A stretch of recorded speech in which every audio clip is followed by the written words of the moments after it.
Welcome to Malifaux University. 970, Resurrectionist Starter Box. If you're a player new to Malifaux, you may have received a great deal of information and advice about which faction is best for beginners, which master or keyword wins the most tournaments, and more. This information is largely opinionated and will change rapidly over time, so at Malifaux University, we still recommend you look at the basic lore of the game and factions available on the Wyrd website and follow the rule of cool.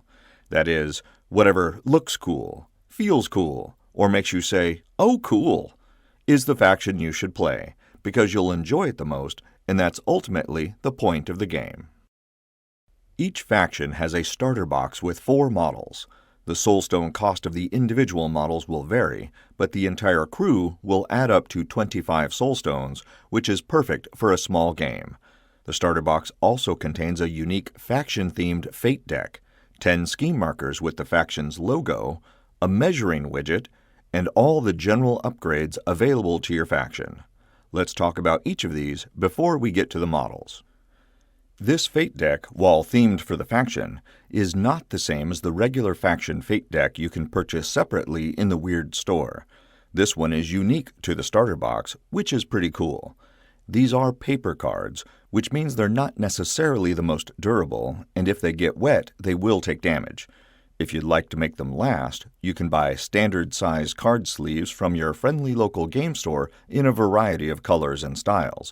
Just keep in mind that once you sleeve your cards, you won't shuffle them like a regular deck of cards.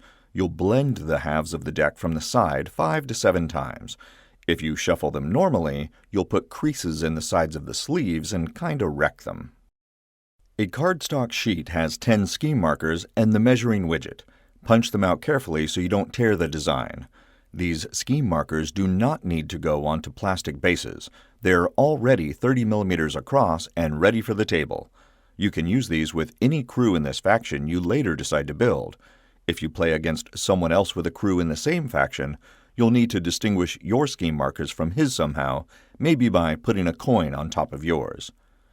The measuring widget is a fantastic tool that can stand in place of a measuring tape in most situations. It has 1, 2, 3, and 6-inch sides. If you place the tool between 2 models, it makes it easy to tell if they're within 1 or 2 inches for engagement. If you need to measure an odd number like 5 inches, just lay down the 3-inch side of the widget, then rock it around the 2-inch corner like so. You'll also notice it has a 50 millimeter cutout. This is a surrogate blast marker. If you're unfamiliar, some game effects have this symbol, and when it appears, a model might suffer blast damage. You determine that by placing a 50 millimeter base over the area, usually in base contact with the original target model, and any models within the 50 millimeter blast area are affected.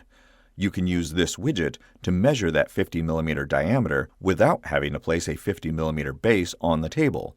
Watch video 209 for detailed instructions on how to handle blast markers and damage. In the plastic sleeve with all the model stat cards are the general upgrades allowable by your faction. You can add these to your models before the game when you're hiring your crew with certain restrictions. Each upgrade adds abilities, actions, or both, so you might want to hold off on using them when you're first starting out. Once you get the hang of your models as they are, then switch things up with an upgrade or 2. Later, when you're building other crews led by master models, you can still use these upgrades with other models in the same faction. Check out video 406 for detailed instructions on how to use upgrades. The models in the starter box are all pre-assembled.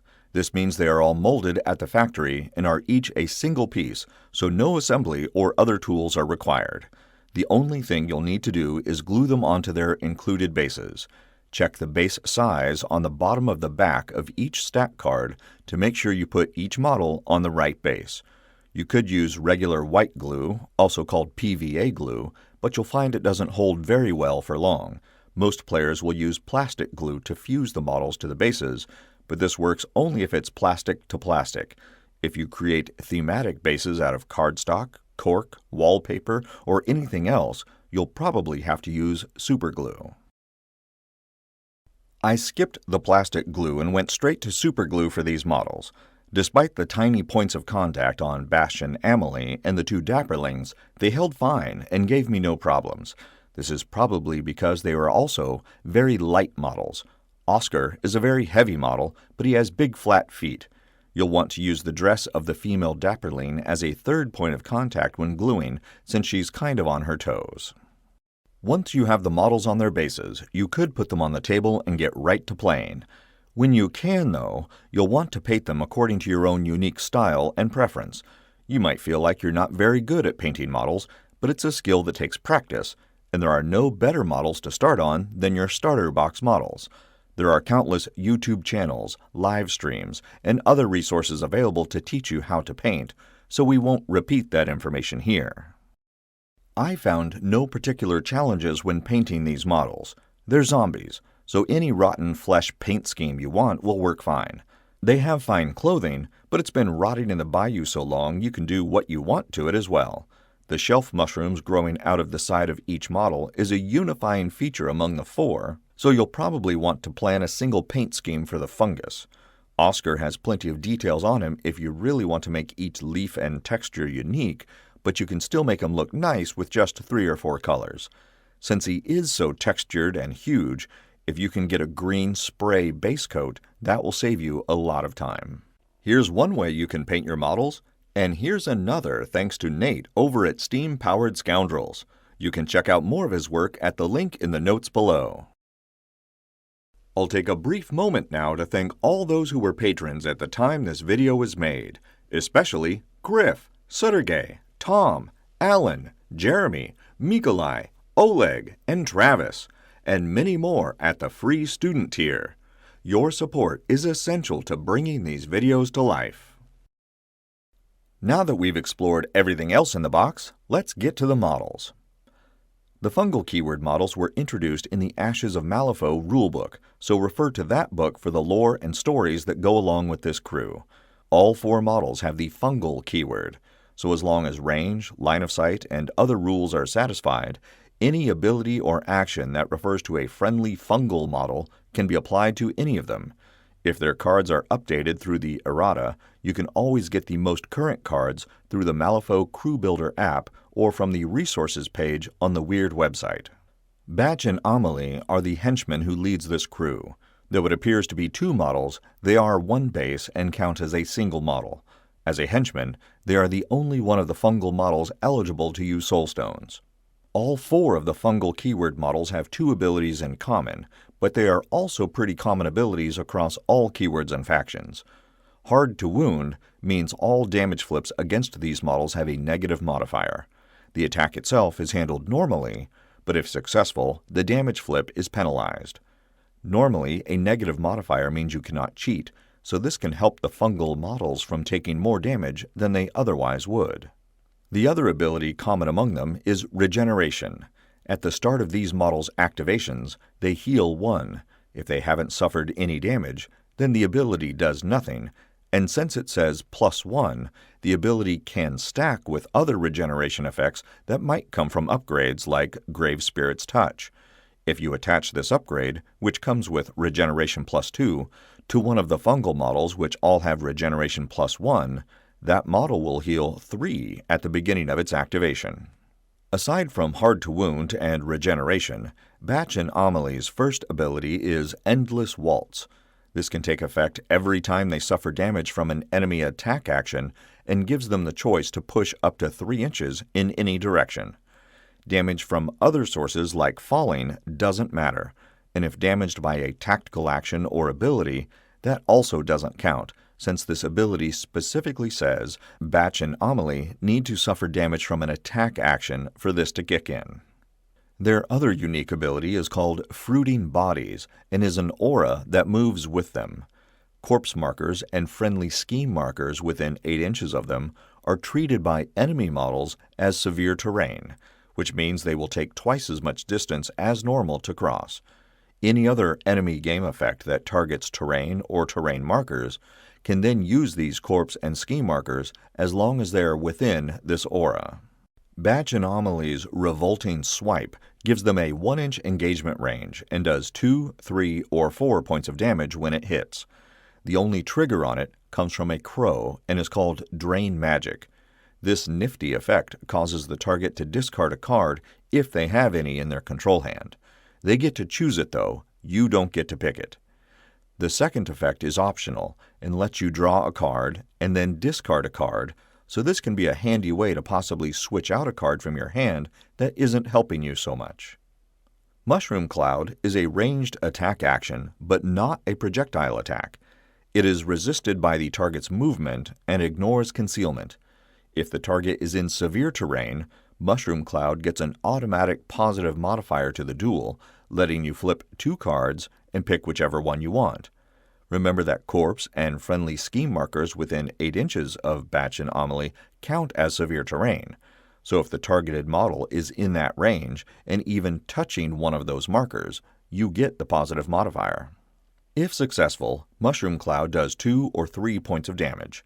Notice that moderate and severe damage are the same, so there's no real point in cheating to get severe unless you're counting on using the blast. With the blast, you'll do 3 points of damage to the targeted model, and then use the blast marker cutout on your measuring widget to see if another model is within range of the blast. If so, that model will suffer 2 damage if you had moderate, but if you had severe damage to the targeted model, the blast will also do 3 damage since that is 1 tier lower in the damage variable profile. A mask in the duel will give you the reposition trigger, letting Batsch and Amalie move up to 3 inches. This is a regular movement and not a push, so they can move around other models and terrain as needed. Since this is not a walk action, this movement could get Batsch and Amalie out of engagement if another model has them tied up. A ram in the duel gives unexpected ferocity, possibly increasing the damage the targeted model suffers. If the targeted model has the distracted condition, it suffers as much more damage as it is distracted, up to 2.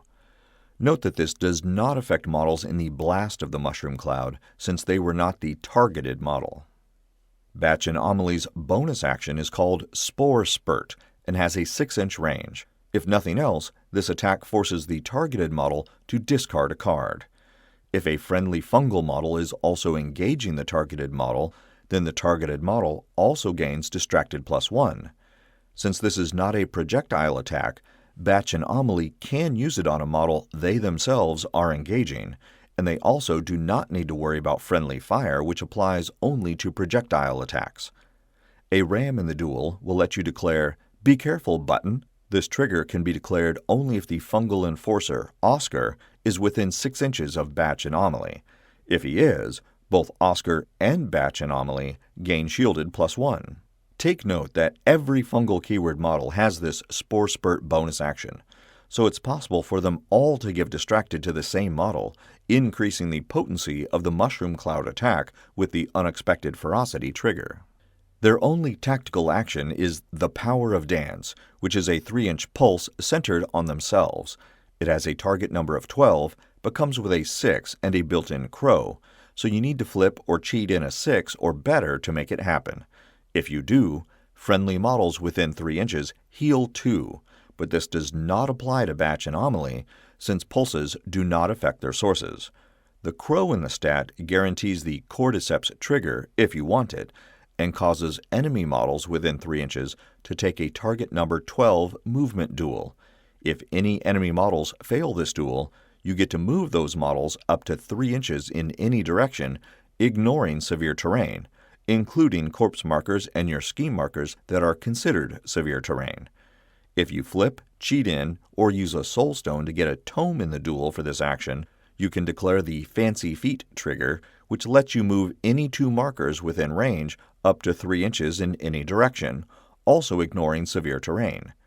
Just remember, you cannot affect strategy markers with this effect, since nothing affects strategy markers other than the rules of the strategy. Oskar is the Fungal Enforcer and is sort of a swampy man-thing. He has Hard to Wound and Regeneration, but also has Armor +1, which reduces all damage he suffers by 1. This ability stacks with other armor, but no matter how big the number on it, armor still cannot reduce damage all the way to 0. So if something does just 1 damage to Oskar, his armor will not reduce it. The shielded condition can, so if he gets that from Batsch and Amalie, he's good to go. Oskar's fourth ability is Network of Mycelium, which comes into effect when Oskar activates each turn. If he's within 6 inches of any master or henchman in his own crew when he activates, he draws a card. Note that it doesn't say may draw a card, so if there's some negative consequence associated with drawing a card, he'll have to deal with that. Additionally, if Batsch and Amalie is within 6 inches when Oskar activates, you have the option of having either Oskar or Batsch and Amalie take the interact action even if engaged. This part of the ability is totally optional, and you don't have to do it if you don't want to. With interact, you could drop or remove scheme markers, manipulate a strategy marker in most situations, or maybe even affect a nearby model for a scheme or strategy. Oskar's Tear Apart melee attack gives him a 1-inch engagement range and does 2, 3, or 5 points of damage. If he gets a ram in the duel, he can declare the Siphon Life trigger, which increases the damage inflicted by 1 and heals Oskar 1. If Oskar is already at full health, he won't heal, but can still increase the damage. Like Batsch and Amalie, Oskar has the Mushroom Cloud ranged attack, and it works the same way. Oskar has a different trigger, which is Draw Out Secrets from a tome. If he gets this, he drops a scheme marker into base contact with the model he targeted with the attack, not with other models that were in the blast. Oskar also has the same Spore Spurt bonus action as Batsch and Amalie.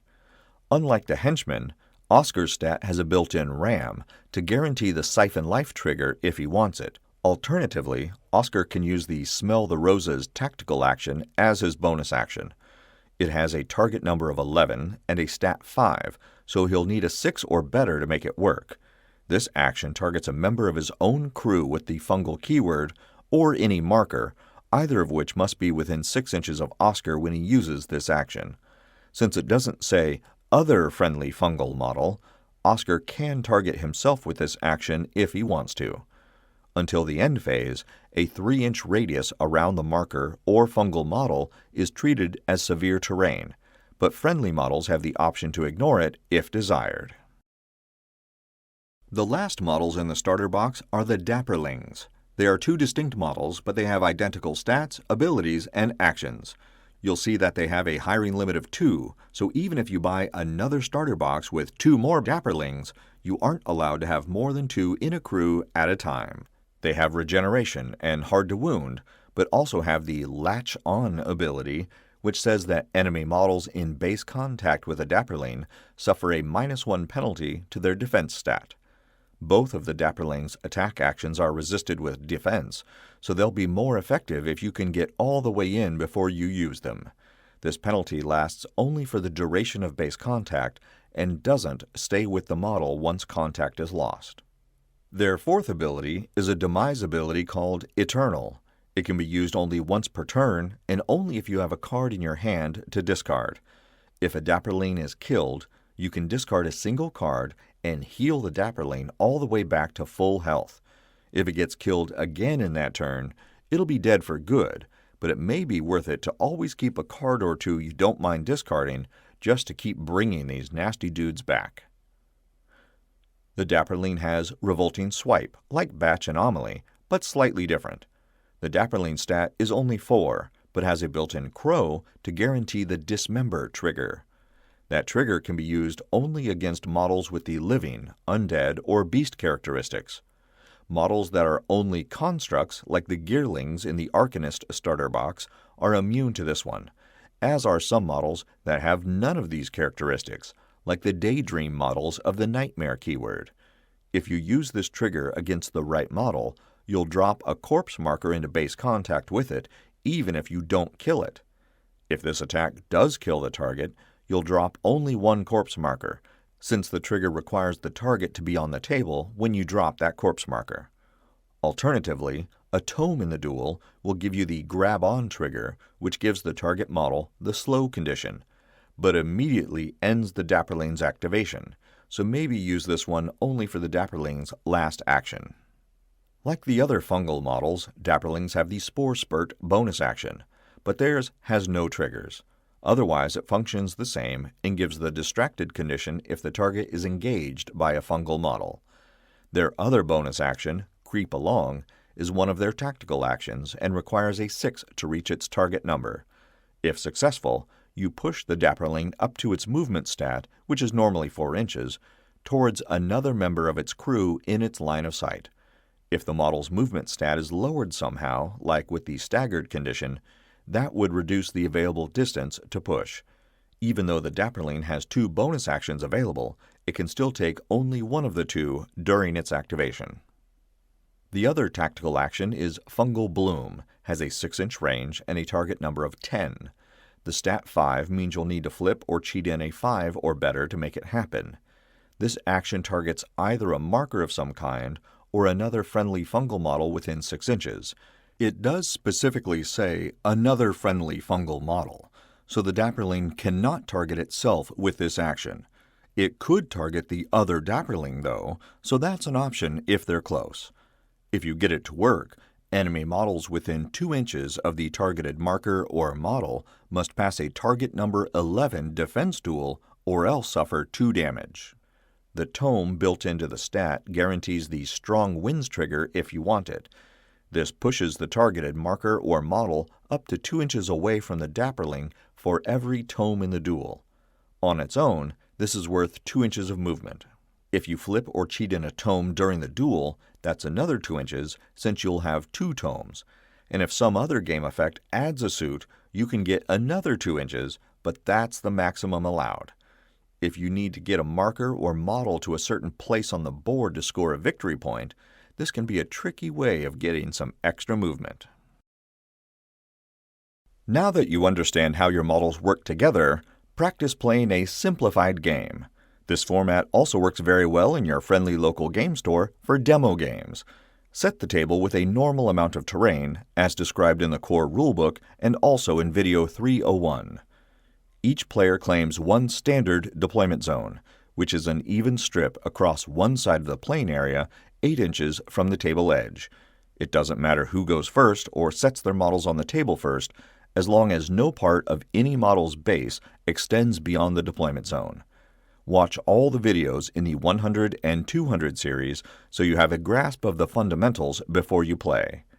Be sure to have corpse and scrap markers, as your models will likely drop one or the other of these when they are killed. Some models also use them for special effects. Lastly, you'll need pass tokens to either skip activating a model as the balance of the game shifts, or to pay for other special game effects depending on your crew.